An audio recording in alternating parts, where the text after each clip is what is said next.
Kwa majina naitwa Steven Tutu, mkazi wa Gongo la Mboto. Nilichokuwa na kiomba kutoka kwa serikali yetu ya awamu ya 5 ya Mheshimiwa Samia Suluhu Hassan, changamoto tuliokuwa nayo wakazi wa Mkolemba, njia zetu ni mbovu, yani mbovu sana.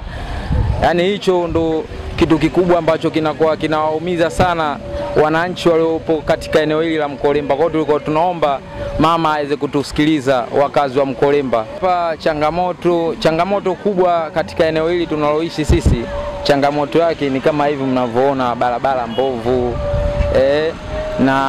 Na ukiangalia viongozi wa chini hawana msaada na sisi kabisa. Kwa majina naitwa Juliana, ni mkazi kwa Mkolemba Kipunguni B. Ndugu mheshimiwa mwandishi, kero yetu kubwa hapa wakazi wa kwa Mkolemba ni barabara. Angalia barabara zetu, kila siku zinafanya kazi ya kuchongwa, zinachongwa, hakuna chochote kinachoendelea. Kuchonga huko inapelekea mvua ikinyesha kuongezeka kwa mashimo, hivyo upelekea nauli kupanda bei. Kama bajaji zilikuwa 500, sasa hivi zikaja 800, mpaka sasa zimefika buku. Na tunapoendelea bajaji zetu zitafika hata 2000 kutoka hapa mpaka Gongo la Mboto. Kwa sisi kama wananchi wa Kipunguni B, tulikuwa tunaiomba serikali tusaidie kuimarisha barabara yetu. Pendekezo langu ni kutengenezwa kwa barabara. Sio watoto tu, ndugu mwandishi, hata sisi katika harakati zetu za kwenda kutafuta. Barabara ikiwa kama hivi ina mashimo, unakuta bajaji hazifiki huku. Kwa hiyo tunakosa wabajaji, tunachelewa kufika kazini kwa wakati kwa sababu miundombinu mibovu.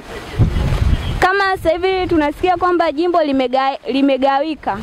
Kwa hiyo sisi wa huku tumekuwa kama kata ya kivule. Sasa hatujajua hitimisho letu, barabara tunatengenezewa au la, maana tushagawanywa. Mimi kama mwananchi mpiga kula, tunaomba zile kula tunazo hapa wazitendee kazi. Kile kilichoingiza madarakani ndicho wakifanyie kazi.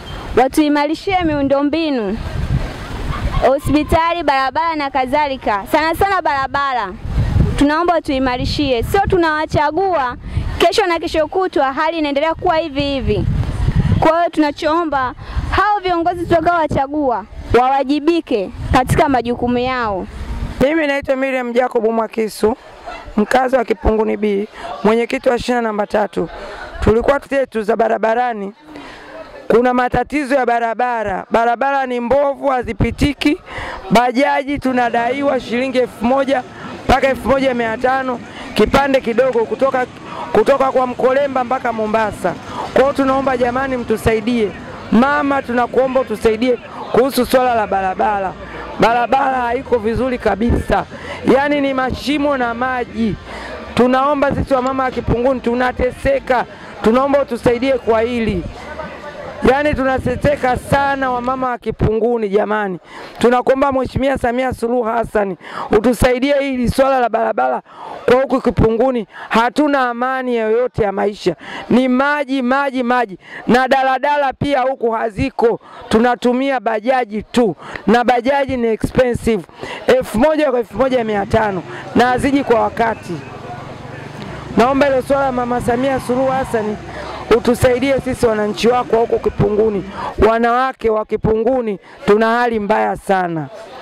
Yangu matatu, naitwa Abdi Hashim Mahanyu, ni mwenyekiti wa serikali ya mtaa wa Amani, kata ya Kipunguni, wilaya Ilala. Kutoka eneo kwa mfano Moshiba kuja mpaka kwa Mkolemba, eneo lina changamoto kubwa sana. Na hii miundombinu imekuwa ni haribifu sana kutokana na hali ya mvua inayoendelea. Lakini tuwaambie tu kwamba serikali ya Mama Samia Suluhu Hassan ni serikali sikivu. Baada ya kupita mvua hizi kupungua, naamini barabara yetu itarekebishwa kwa kiwango kilichokuwa kizuri zaidi. Kwa hiyo wavumilie katika kipindi hiki kigumu cha mvua. ndugu mwandishi, huku nako pia tuna changamoto hiyo. Awali kabla ya miundombinu kuharibika, nauli zilikuwa shilingi 800. Lakini kwa sasa nauli zimetoka kutoka shilingi 800 mpaka shilingi 1000. Wananchi wanalalamika, nimejaribu kuongea na watu wa vyombo vya usafiri na LATRA pia, lakini bado wenye vyombo wanasema, watu wa bajaji wanasema kwamba tunatumia muda mfupi sana tunakwenda gereji, barabara imekuwa na vikombe vingi sana. Kwa hiyo nao ni changamoto, ongezeko na nauli lipo kutoka 800 mpaka shilingi 1000 kwa sasa. Naitwa Yohana Isaya, mwenyekiti wa serikali ya mtaa wa Machimbo, kata ya Kipunguni, wilaya Ilala. Hali ni mbaya kwenye mtaa wangu, kwa kweli hali mbaya, kwa sababu hata hivi nilipo hapa, hata humo ndani nitaka kusinzia kidogo, kwa sababu toka saa 9 kuna mti ulianguka ukafunga barabara kwenye mtaa wangu wa Machimbo karibu na stendi, daraja la kuvuka kwenda Kitunda. Toka saa 10 hiyo tumefika pale, tumeanza kushughulika na kijana mmoja kukata ule mti kuondoa barabarani, mpaka saa 1 magari yakaanza kupita. Baada ya hapo nimemaliza, nikapigiwa simu, kuna maji yalijaa sehemu yakaingia ndani ya ukuta wa mtu, yakavunja ukuta, yakaingia nyumba ya pili, yakavunja nyumba. Nimeenda pale tena, tumefanya kazi ya kuchimba mifereji kuondoa maji yale ili yasije tena yakaleta madhara mengine. Na bado kuna sehemu nyingine nimeitwa tena, wanaita Beach Kidimbwi, sijaelekea huko baada ya kuwahi kwenye semina hii. Nikitoka hapa tena naelekea huko. Kweli madhara ni makubwa sana. Mimi siwahi kuona tena madhara kama haya. Yametokea maji sehemu ambayo hayajawahi kutokea maji. Kwa kweli mvua imeleta madhara makubwa sana. Miundombinu imekuwa ni mibovu kabisa, haipitiki.